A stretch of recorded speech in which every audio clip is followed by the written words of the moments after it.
Thank you. My question is to Maureen Gikonyo.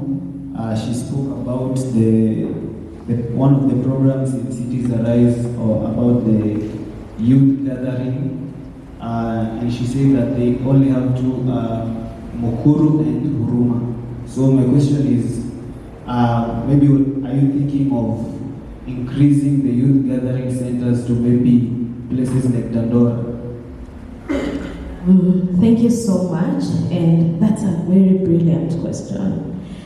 So this year, so the youth gathering spaces got to Kenya back in 2017 when Cities Rise came to Kenya, and we launched a Youth Challenge Award and two organizations, very brilliant organizations. One called Zumari Africa in Huruma, and another one called Amazing Minds.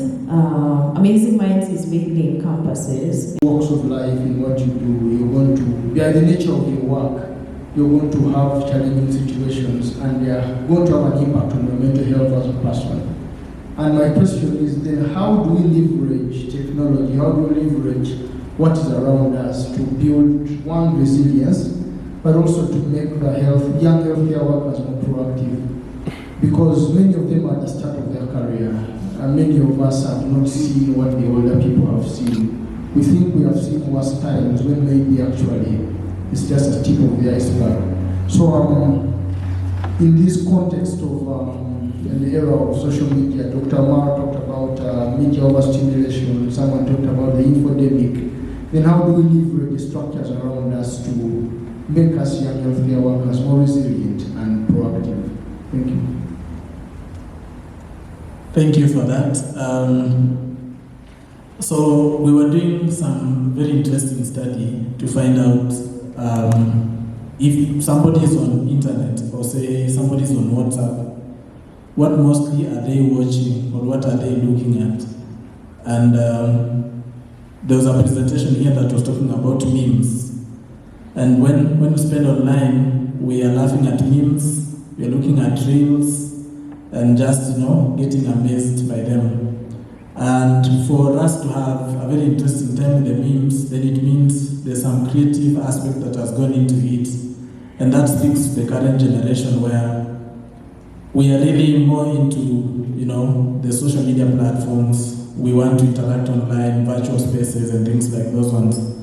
So from where I stand, I think what we need to do is not to think about therapy in a conventional way, the way it's looked at, where you're sitting down with somebody and they listen to you, you maybe cry or things like that.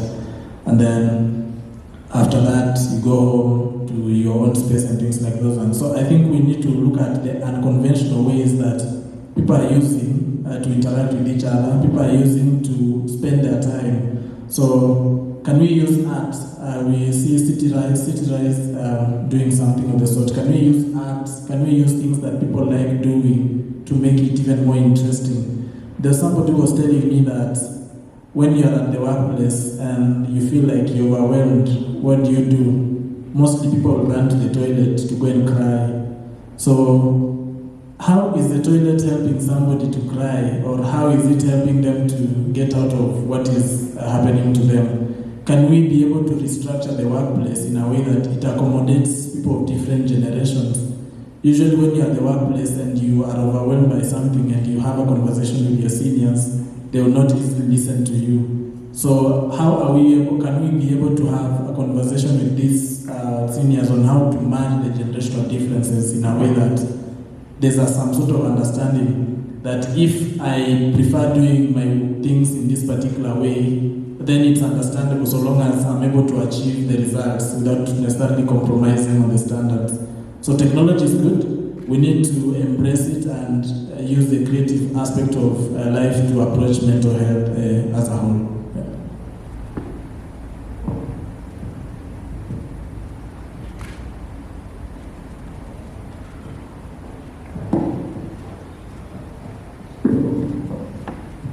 Hi, good morning. My name is Sharon. From what I've heard so far, I'm seeing most of the research and most of the projects are mainly based in Nairobi. So my question is, are we looking to devolve into the rural settings, especially where there is a lot of misinformation? And are we looking to create awareness at least on online or technology-based platforms where the people in the rural areas can access the mental health activities and also awareness? Thank you. So I think that's a great question because one of the things that the youth leaders have been asking us is that. But the one thing for sure, and I'm going to speak as Cities Rise, but also speaking as, a young person. So Cities Rise, with the centered cities, yes, we plan to reach other places. And what the centered cities composes, we have domains, like the ones I've talked about, arts and culture, mental health support, urban planning, and others that are there. So just going, and you can go to the website, there's that place, there's a website called Center Cities. You can find more information. But as a young person, I think we need to advocate more for these, services to go to the rural areas. I think we have advocated a lot for cities, but we have not advocated much for the rural areas.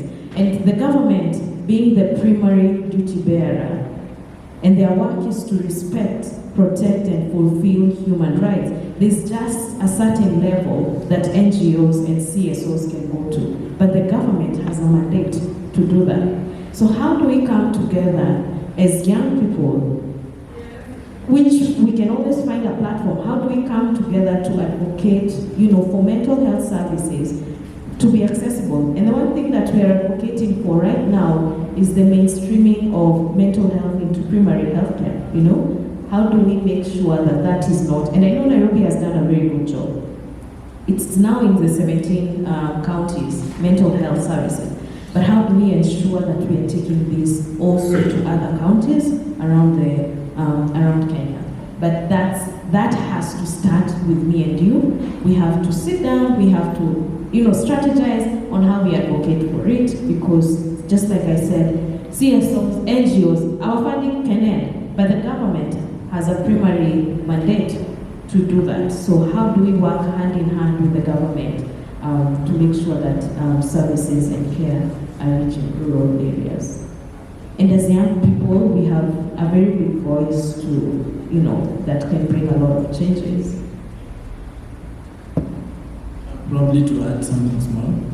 So this is something we do at PsychX. So we look at, how do people address their challenges when they are going through a difficult time, and you realize that in most cases, especially in our rural settings, is they approach probably the religious leaders, community health workers.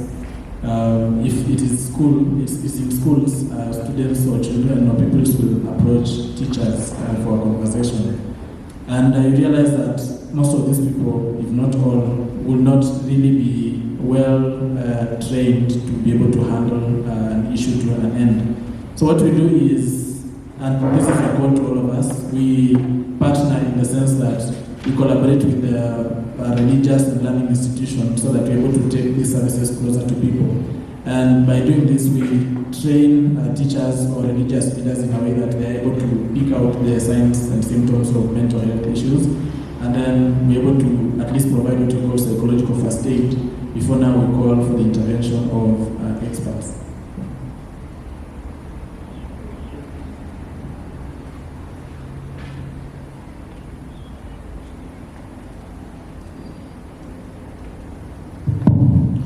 Thank you. I have another question, and this one goes to Maureen. And I'm just wondering about the expanse or the breadth of your services, because what I know is that most mental illness starts manifesting around the age of 13, 14, 15, and is brushed off as a child being difficult, being stubborn. And the most common cases normally happen during areas of stress. When we have a midterm exam, the children get anxious. When they are stressed a little bit, then they start to manifest different behaviors that are taken off as being a spoiled child. So I want to find out is, are there, because people have been trying to do that, the Ministry of Health in different countries has been trying to do that, but still not working. We have almost over 25% of youth in East Africa showing mental illness and signs of mental illness, and that is probably an underestimation. So, in the programs that you do, are there particular programs that actually are targeting these adolescents who, if we do not take care of them, when they grow up and become like you and me, may be more difficult and for us to be understood? Thank you. Thank you so much, because I just remember that there's something I forgot to talk about. So there are three things that we focus on. The first thing, first of all, let me start by saying that as a human being, and when we are going through the developmental stages of life, we either flourish or we go through crisis. Some of these things lead us to flourishing, or some of them lead us to crisis. So, for three areas that Cities Rise mainly focus on: the inner, social, and environmental aspects. So the inner, how do we equip young people? And just like I talked before, we have a research project which is an RCT that has targeted young people between the ages of 12 to 14 years. And why? Because it's easier to change the mindset of an adolescent than of somebody who's like 35 years. I'm so sorry if somebody is 35 years. But it's easier to change the mindset of a young person who's at that age, or an adolescent rather. So what we've done is, how do we use, or how do we target the inner of a child or of an adolescent? And the tools that we're using is gratitude, kindness, and hope. And the approach that we're using are art-based approaches to deliver this, So how do we, instill these character strengths in this adolescent for them to navigate through life challenges? Because truth be told, we cannot avoid challenges. And these character strengths, how do they lead to wholesomeness and connection? And then the other aspect of social connectedness, how do we help them build interconnectedness skills that help them to, interact with people all over the world, or in their communities, or wherever they are. And the other aspect of environmental, because as a human being, we can't avoid systems. We have systems all over. We have hospitals, we have schools. We can't avoid them, we interact with them every day. But how do we equip young people with skills or capacity? How do we build their capacity to navigate through these systems? For example, policies. How do we help, or how do we build their capacity, to navigate through them? Sorry, David. Yeah, how do we help them to navigate through these systems from a very young age? Because it can be very challenging, and systems are very complex. Thank you so much for being a good audience. But before you go back, would you like to give us a few words or parting shots that we can go back home and think on before you retire back to your seats? I think there's someone with a really burning question. I don't know.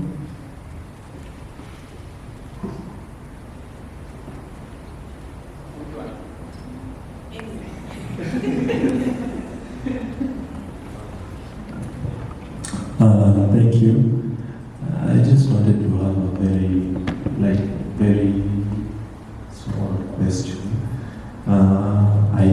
I'm just asking from your experience, maybe Juma, I've worked with him before, and Maureen, I haven't.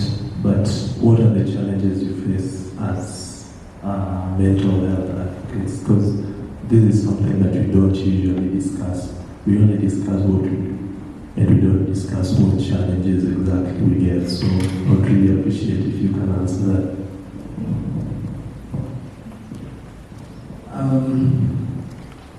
There are times I put on my t-shirts and it's written, mental wellness is your wealth. And for example, if I'm using public means of transport, somebody looks at you and you can guess that they are saying something in their heads.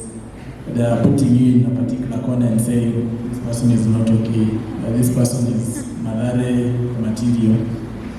So that introduces an aspect of stigma and prejudice towards mental health. And for me, that's a very critical point, or a very significant point towards that. The other thing is the aspect of misinformation. And this actually is very rampant among healthcare professionals. And in most cases, we think we know. So we self-diagnose ourselves and self-medicate or self-treat our mental health issues.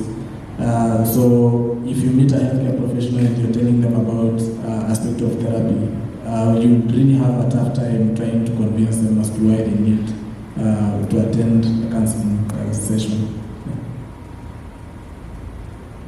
I'll speak about just one, because David is looking at me with bad eyes.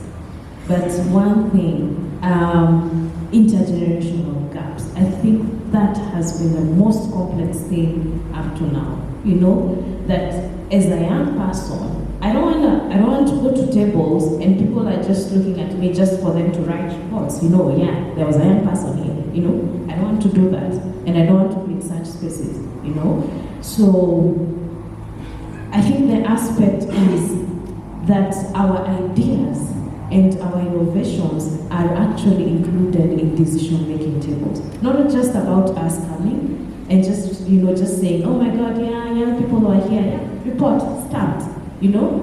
No. How do we see, but this I've seen evolving, you know, for the last couple of years. How do we make sure that our voices or our ideas are integrated in policy, in research, in any other aspect of mental health? It's bottom-up approach. If you're going to focus on young people, then go to the young people and ask them what is working for them, and then find out how you can integrate mental health into that. So I think that is, one of the biggest challenges at least. Let me take the last question. Okay, my question goes to Juma.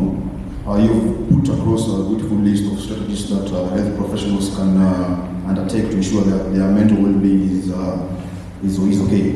So, according to your story, what do you think the health institutions can do to ensure there is preparedness and all their health professionals are okay to handle the patients? For me, what is crucial is normalizing the conversation about mental health, because it begins at the level of a conversation before it becomes an action plan and therefore getting implemented. When we did our research, we found out that actually the definition of mental illness differs from one region to another.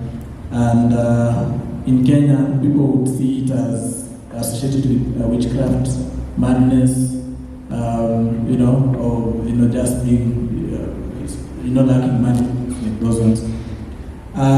Contrary to Rwanda, in Rwanda they define it as trauma. They associate mental illness with trauma, and that has to do with the history of the country because they went through a particular trauma event. So we need to have conversations where we're able to be able to contextualize the aspect of mental health. So what does it mean to have a mental health issue or mental health challenge in this particular region or this country? And then what are the strategies, what are the particular strategies that are working in this particular area? Maureen talked about, in other countries they address it in a different way. In Kenya might not be the same. So if the way we address it in Nairobi might not necessarily be similar in the way it's addressed in the rural settings. So we need to contextualize that, have conversations and come up with action plans which are suitable for that particular context.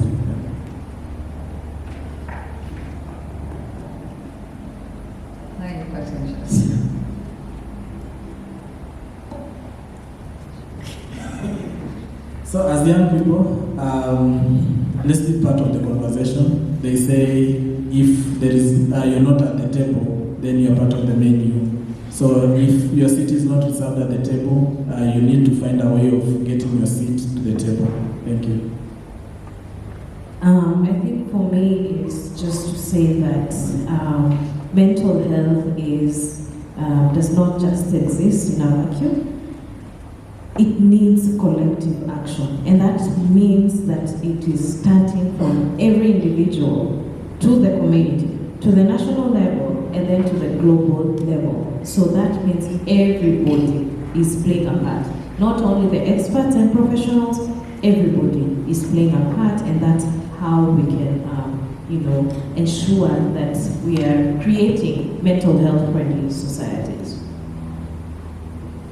Thank you for your time and presentation. We appreciate you.